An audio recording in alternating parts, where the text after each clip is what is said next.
सलाम बादशाह हुसैन। मेरे सर पे करबला के रास्ते की धूल हो, चाहता हूँ मेरे दिल में इश्क यूं नुज़ूल हो। मेरे सर पे करबला के रास्ते की धूल हो, चाहता हूँ मेरे दिल में।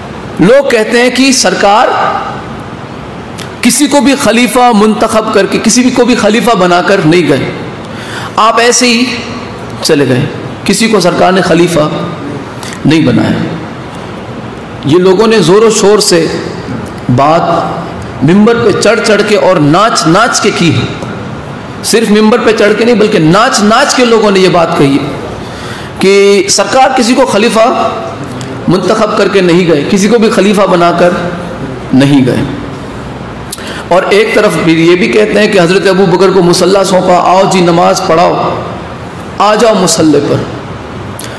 जज्बाती होकर नहीं सुनना, बस गौर करके सुनो, जज्बात को काबू में रखिए। मैं चाहता हूँ कि आप तक मैं हकीकत पहुँचाऊँ, जज्बाती अंदाज में नहीं, बस एक आप समझे कि आपका जहन मेरी तरफ रहे और आपका ध्यान भी।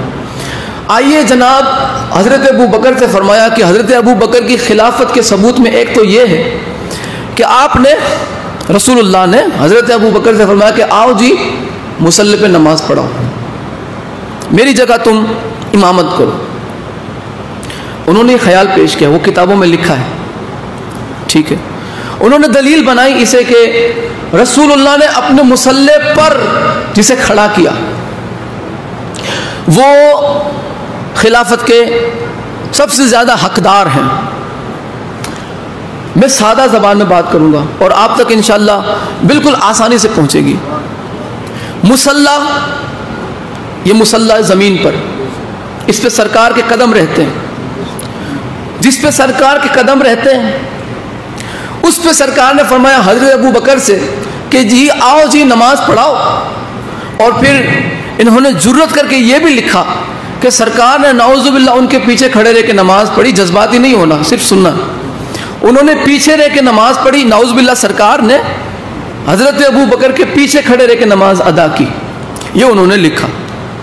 और दलील क्या पेश की खिलाफत के लिए कि यही तो सबसे बड़ी दलील है कि सरकार ने जिसे खुद मुसल्ले पे खड़ा किया, इमामत के मुसल्ले पे जिसे खड़ा किया, वही खिलाफत का सबसे ज़्यादा हकदार है।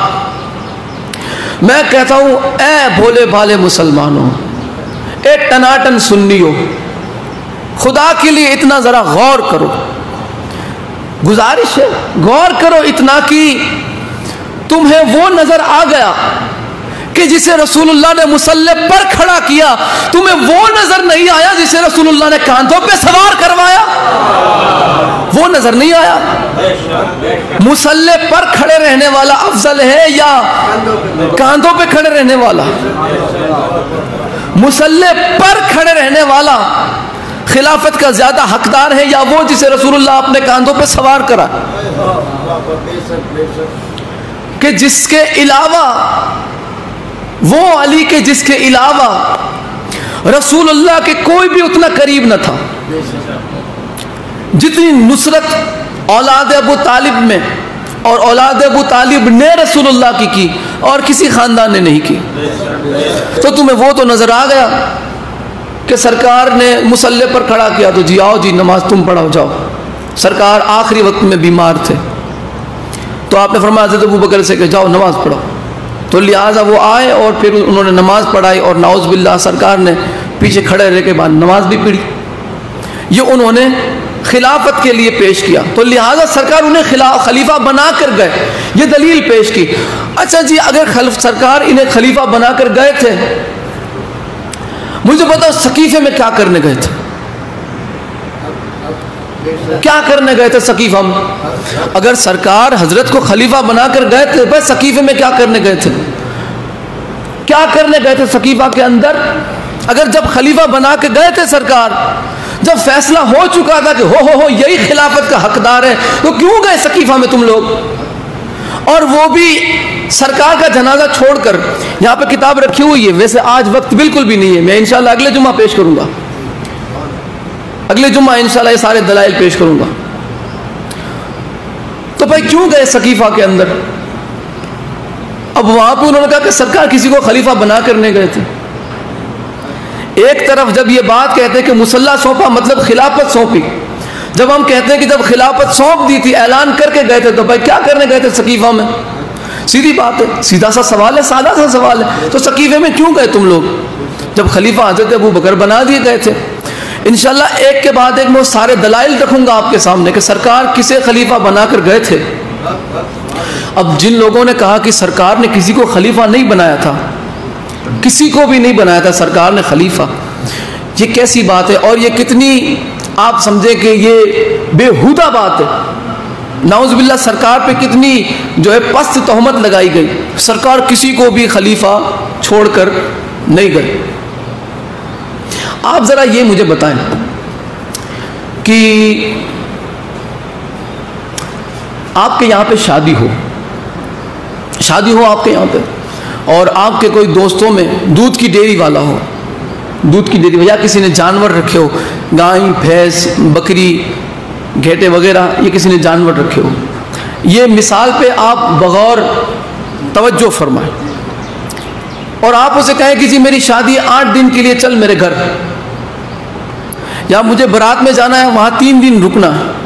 تو یہ جو ڈیری والا ہے کیا وہ سیدھا سیدھا دوڑا چلائے گا تمہارے ساتھ؟ جس کے جانور ہیں, یہ خود اکیلا ہے, وہ کیا کہے گا کہ میں تمہیں شام کو فون کرتا ہوں, شام کو فون کروں گا. تم کہیں کہ بھائی شام کو کیوں, ابھی جواب دے دے. تو اس کا جواب یہ ہوگا, جو ہوگا میں وہی بتاتا ہوں, کہ بھائی دیکھو میرے جانور ہیں, میں انہیں آوارہ نہیں چھوڑ سکتا, جانور میں آوارہ نہیں چھوڑ سکتا. 3 دن کے لیے میں تیرے ساتھ آؤں گا, میرے جانور کا پیچھے کون دھیان رکھے گا, میرے جانوروں کو پیچھے کون سنبھالے گا, ان کو کھلانے پلانے کا انتظام کون کرے گا؟ بھائی جب تک اس کے کھلانے پلانے کا انتظام میں کسی بندے کے ذریعے نہ کر دوں کہ بھائی میرے بعد تیری ڈیوٹی ہے, سمجھو ذرا, میرے بعد ڈیوٹی تیری ہے, میں جا رہا ہوں 3 دن کے لیے, 3 دن کے لیے میں جا رہا ہوں, لہٰذا میرے بعد 3 دن تک جب تک میں نہ آؤں تو تجھے سنبھالنا ہے. اگر وہ بندے کا انتظام نہ ہو کیا وہ شادی میں جائے گا؟ کیوں نہیں جائے گا؟ کیونکہ اسے اپنے جانوروں کی فکر ہے, وہ اپنی ڈیری آوارہ نہیں چھوڑتا. خدا کے بندوں ذرا سوچو تو صحیح, دودھ والا اپنی ڈیری آوارہ نہیں چھوڑتا, مصطفیٰ امت آوارہ کیسے چھوڑ کے چلے جائیں گے؟ مصطفیٰ امت کیسے آوارہ چھوڑ کے چلے جائیں گے جب ڈیری والا اپنے جانور آوارہ نہیں چھوڑتا؟ جب کوئی بندہ جانور آوارہ نہیں چھوڑتا, انتظام کر کے جاتا ہے کہ میرے بعد یہ اس کی حفاظت کرے گا. ٹیچر جب جاتا ہے چھٹی پر تو پیچھے ایک اور ٹیچر کو چھوڑ کے جاتا ہے, کلاس آوارہ نہیں چھوڑتا. ڈاکٹر اگر کہیں جاتا ہے تو اگر سرکاری تو اسی جگہ پہ ایک اور ڈاکٹر آ جاتا. جو اصول ہے وہ یہی ہے. آج کل کیا چل رہا ہے وہ میں نہیں پتا, اصول یہی ہے کہ اگر ڈاکٹر کی جگہ کوئی آئے گا تو وہ ڈاکٹر آئے گا, درزی نہیں آئے گا. تو سرکار سے بڑا زمانے میں عالم کوئی نہیں, سرکار سے بڑا زمانے میں فاضل کوئی نہیں, سرکار سے بڑا زمانے میں قرآن کا جاننے والا کوئی نہیں. تو اب اگر دنیا سے سرکار تشریف لے جا رہے ہیں تو سرکار کے بعد کون ہونا چاہیے؟ وہی جو سب سے بڑا عالم ہے, وہی جو سب سے بڑا فاضل ہے, وہی جو سب سے بڑا دین کا جاننے والا ہے. آوارہ رسول اللہ نے نہیں چھوڑا, رسول اللہ نے امت کو آوارہ نہیں چھوڑا. حسین حسین سلام یا حسین, حسین سلام بادشاہ حسین.